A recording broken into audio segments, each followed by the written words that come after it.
Sam Wilson is distracted. His mind wanders. So, it looks like the two gentlemen will have to repeat the question. At 16:04 Eastern Time on the day of the Battle of Washington, Sam and a number of other individuals involved in the fighting suddenly vanished. At 16:05 Eastern Time, they all reappeared. All the gentlemen want to know from Sam is what exactly does he remember from the experience? Experience, Sam thinks. Yeah, that's one word for it. As for what he remembers a country trapped in its own worst nightmare. Steve Rogers, Captain America, was manipulated by the Red Skull and the Cosmic Cube. He was, for all intents and purposes, Captain Hydra. He ruled America, and he needed to be stopped. So, all Sam remembers doing is fighting back. And then, some of them were taken elsewhere. Sam landed on the ground in some random alley. The first person to find him, of course, wonders what is with his ridiculous outfit. Sam doesn't answer directly.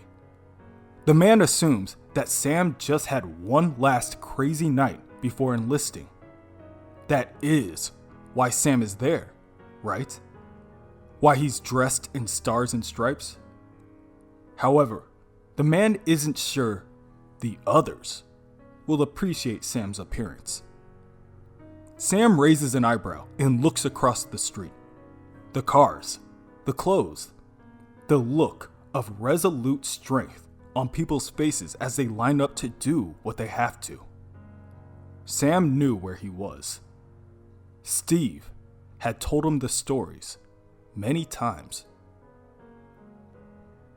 New York City, at the start of World War II. The rush of this realization is at first disorienting. Sam was lucky that this man, Elvin Monroe, found him first. Elvin took him in, gave Sam a place to sleep, some clothes that were a little more time appropriate, and he even found Sam a job, working next to him in the kitchen of a Harlem restaurant that closed before Sam was even born. He took the name Paul Jeffries, his father's first name and his mother's maiden name. It all happened so fast, and it was more than a little surreal. But, hard as it might be to explain, Sam felt this pull, like he was supposed to be there. He watched history unfold right in front of his eyes. None of it good. Sam had heard the rules of time travel from Reed Richards and Tony Stark enough times to know his safest bet was to keep his head down and to try not to change much. But with so many others answering the call, Sam couldn't just stand there and do nothing. So, he volunteered. The training itself came easy enough, but watching other men train in better conditions thanks to the color of their skin, that didn't. Still, Sam made a lot of friends in those barracks, and by the time they shipped off, they were more like a family. They had to be. The war demanded it. Around them, there was so much loss, so much devastation. But even in the face of all that, there was still hope. There was still Captain America. And while his old friend, who didn't know Sam yet, tried to make a difference on the ground, he was in the skies. Steve Rogers does what he can to storm the trenches. Currently, his team is pinned down. The opposition has the advantage and the high ground. However, Captain America refuses to fail. He stands up straight, shield in hand, and tells his team that they just need to hang on a little longer. Reinforcements are on the way. And it doesn't take long at all. Sam, commanding his own fleet of Red Tails, orders them to prepare for the aerial attack. He swoops in and takes the gunmen on the turrets, and his team successfully carpet bombs the area, clearing a way for their allies below. And yeah, that was a big moment, after all. Technically speaking, this was the first time Sam met Captain America. The captain walks off into a nearby thicket of trees and begins to vomit. Even as a super soldier, the constant strain on his body forces him to take a second to breathe. Sam approaches the captain, and Steve immediately puts his helmet back on to hide his identity. The higher-ups warned Steve about letting others see him without it. But that's fine by Sam. He can keep a secret, as long as the captain can keep his. There are rumors going around about Sam. They call him the man in the air. Sam hopes they remain rumors. If the military's top guns got real confirmation of Sam's wings, they'd be pretty tempted to put them on a soldier that looks a little more like Steve. Besides, Sam isn't trying to be a hero. He's just looking out for the guys he serves with. Just trying to do his part in the war. Steve actually envies Sam. The men Sam fights with trust him with their lives. Steve, however, is still learning how to fight and how to hold onto his lunch. This is only his second week on the front. Some of what Steve has seen is honestly getting to him. He isn't even a soldier. He tells Sam that he's just a guy from New York. He just doesn't want to let anybody down. They all want him to be a symbol, and so far, Steve just feels like he's faking it. Sam places a hand on Steve's shoulder and explains that it will always feel like that. But that doesn't mean he is. Sam tells Steve that when they were looking for Captain America, they weren't looking for a soldier. They were looking for a good man. And something tells him Steve is just the man for the job. Steve is going to lead these men to victory, and then another victory, and another. But that's not what's really going to matter. What's going to matter is that Steve is going to show the whole country, the whole world, the absolute best of them. Steve is going to inspire generations with his efforts. Steve is going to be a hero. Sam would bet his life on it. The two of them served together on the battlefield many more times. Sam got to watch Steve grow into the Captain America they all needed. And in time, Steve led them to victory, which meant Sam got to come home. Funny, in its own way. But this place, this time, it really was starting to feel just like that. Home. Steve, of course, didn't get to do the same. His war ended in heartbreak, trapped in suspended animation. And while Steve slept in the ice, Sam started to build a life for himself. Again, he felt that pull, or maybe it was a calling. Either way, Sam answered.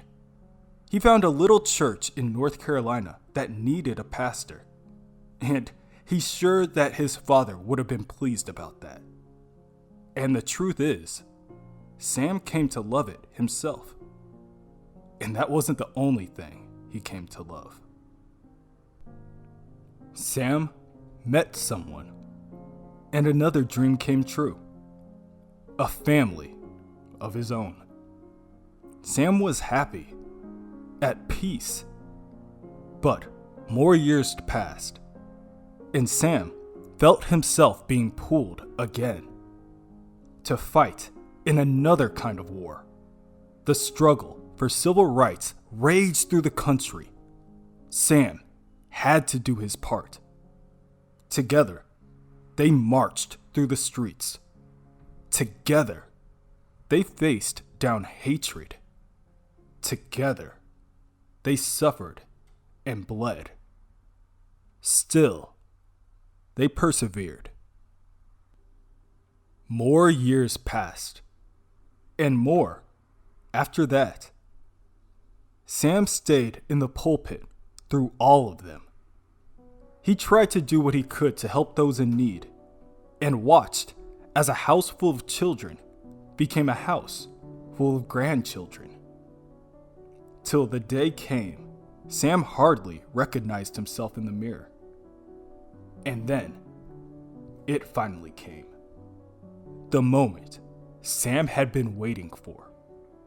After all that time, his best friend, the man who taught Sam how to be a hero, finally woke up. They had their hero back. Suddenly, everything felt possible again, and everybody wanted something.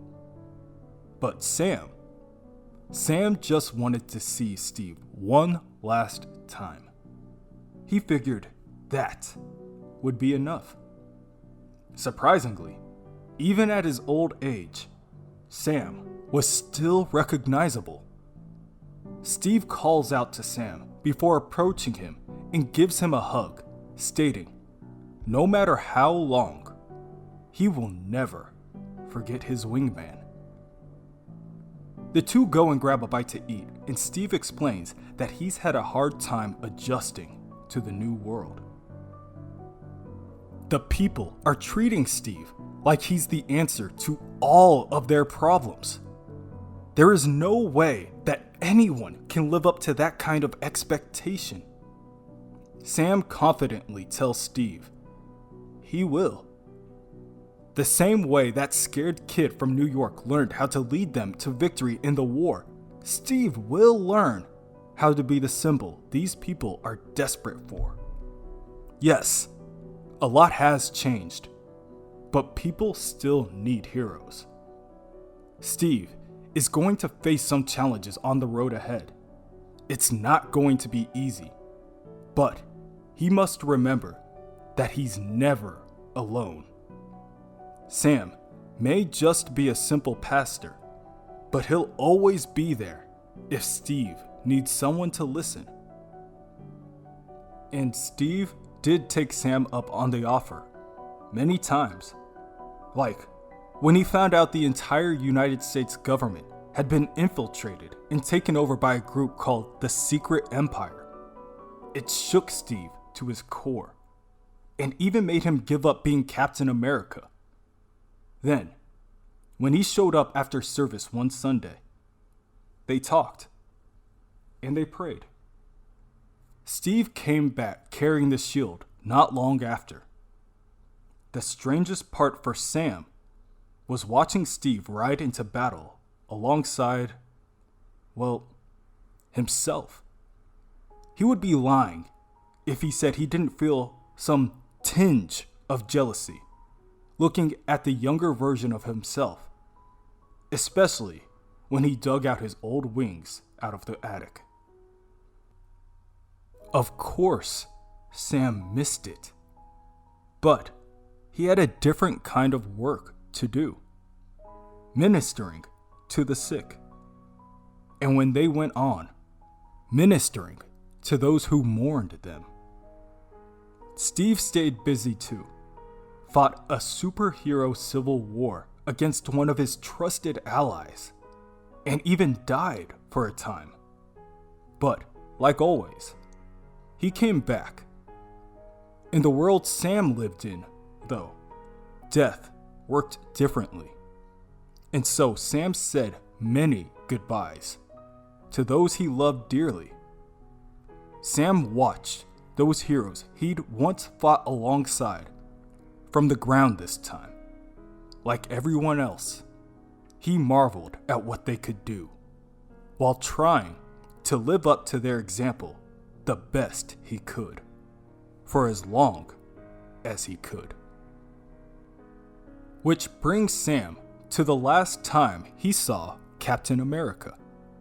Steve had lost the super soldier serum and had the wrinkles to show for it. Sharon said he looked dignified. Sam, however, tried not to give him a hard time. At the moment, Steve's heart was heavy. He had just passed down the title of Captain America to Sam Wilson. Still, he wasn't sure if it was the right choice. But now that he mentions it, Steve always wondered about their connection. The two of them. Their wings look almost identical. But that's besides the point. It's not about Sam. Steve just has his doubts. He wonders if the mantle is more of a burden than a blessing. With the shape the world is in right now, is it even fair to ask someone else to be Captain America? Sam says his piece. He doesn't believe the young Sam Wilson would take up the mantle with any illusion that it wouldn't be hard. Sam's biggest challenge isn't going to be the world. It'll be Steve.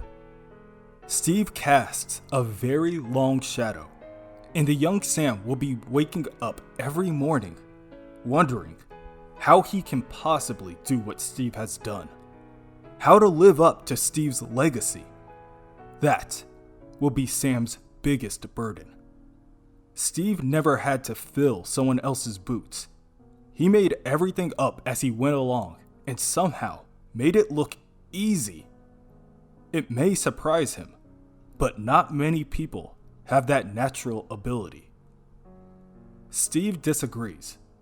Sam, or Paul as he knows him, helped him in the war. He saved countless lives, and no one even knew he did it. Heck, he had to hide who he was. Then he came back and marched for civil rights. He stood up to racism and has the scars to show for it. Sam spent decades ministering, and the entire time he did this, he never sought any recognition, never asked for any reward. He just did it because he knew it was the right thing to do. So, Steve says, who do you think inspired me? It's hard for Sam to put into words how that made him feel, hearing that. Suddenly, everything changed for him. Even the things he'd seen before, the things he thought were so important, felt different. Sam watched himself, his younger self, become Captain America. But, for the first time, it didn't feel like him anymore. Sam had spent a lifetime there, without someone else's shadow casted over him. He'd made his own way, tried to do what he thought was right, and it was enough. Now, don't get him wrong. He was proud of all of it. Every name he'd taken, every life he'd lived. But this was the first time he'd really, truly felt like his own man. Not someone's partner or ally or best friend. Not trying to live up to someone else's legacy. It felt good. It felt right. And as soon as Sam realized that, he felt it again. The pool. He knew it was something different this time. He felt the memories of 2 lifetimes wash over him. Sometimes he won, sometimes he lost.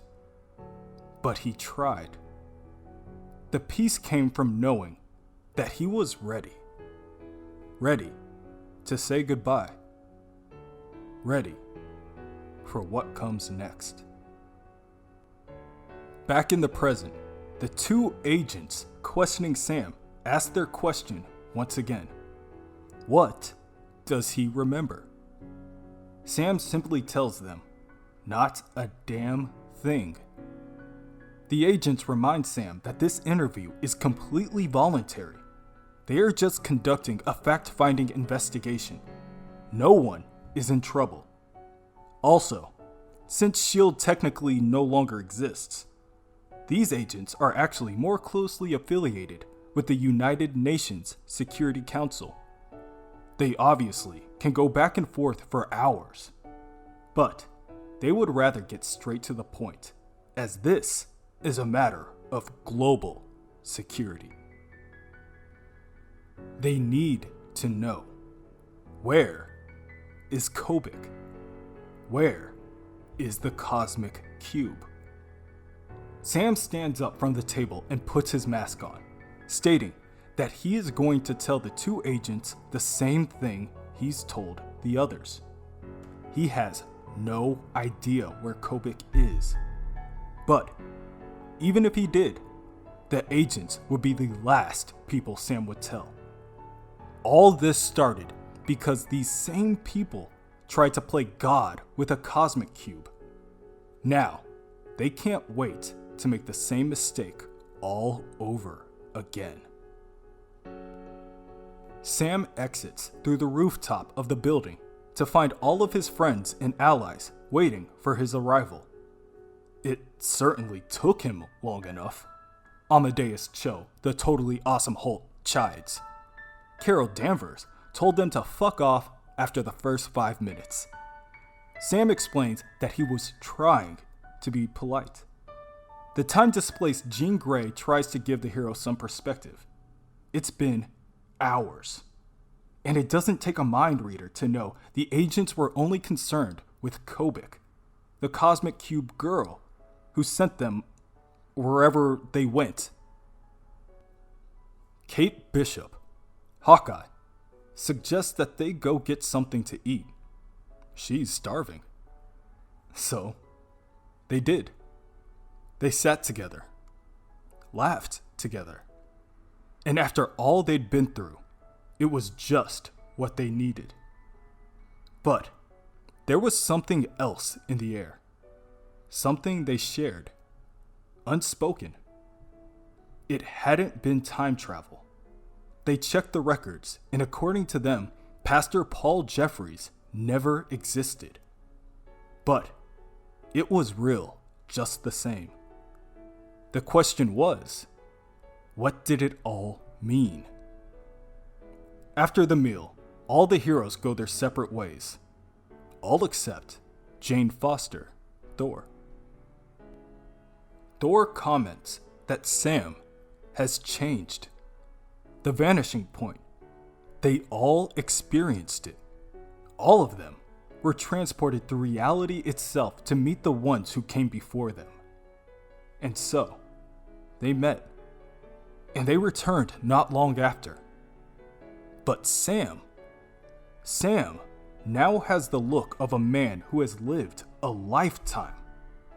Sam explains that Kobik may have sent them back to meet their mentors, but what she really wanted, at least what he believes she really wanted, is to get them thinking about making their own paths, building their own legacies. Currently, Steve is keeping a low profile. But when you have the eyes of every bird on the planet, it doesn't take long to find an old friend. Sam knows if he tries to talk to Steve, Steve will say no. So, it's better for Sam to just make it clear. His mind is made up, and it's time for what's next for both of them. It all ends with a simple note. Dear Steve, when you handed me the shield, you told me you had a mission for me. Now, I've got one for you. You're going to overcome this. I know you have your doubts. You wonder if you can earn back their trust, inspire them again. And I'm telling you, you will. You're going to be the hero they need, the one they've always hoped for. I'd bet my life on it.